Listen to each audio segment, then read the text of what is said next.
No, no. That's wrong. Dixie Diamonds 355. Mets, 11:32 a.m. Dixie, 8:32 p.m. Still fearful of exposing his continued existence, Balloony elected to minimize his exposure by steering clear of spying telepathically on any of the Brentseys and skipping from a limited number of armed service personnel's minds, including the G.A. Robinson's communication officer, William Rose, Edward Shippen, captain of the Lady Penryn, and James Nunn.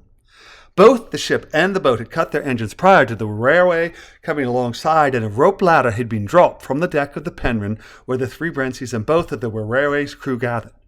Nunn extended his hand to Maxima and said, "Well, we've delivered you as promised, and before you climb aboard, we need to settle up." "What in the hell are you talking about?" Maxima replied, his voice conveying a mixture of anger, impatience, and disbelief. "We're going up to see our son off and then coming right back. What are you talking? You think we're going to fly away?"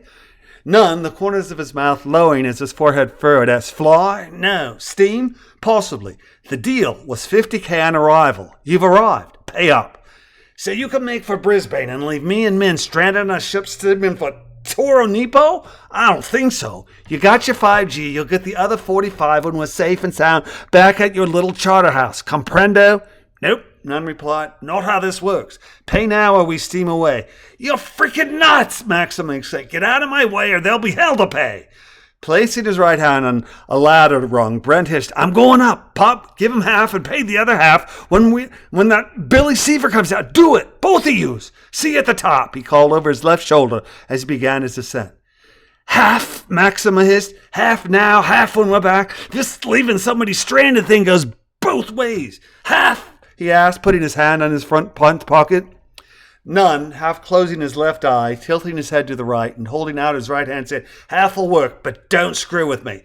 "Shut the hell up," Max said as he handed the money to Nunn, adding, "Get the hell out of my way," as Nunn took the money and after a quick glance placed it in his pocket. "And keep your Aussie ass right here unless you want 2 metric tons of brick to fall all over you. Capiche?"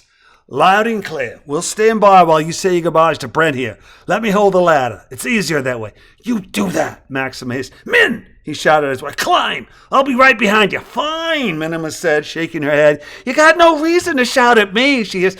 "Climb!" he screamed, just as Brent transferred to the Lady Penryn and the noise of the helicopter blades became audible.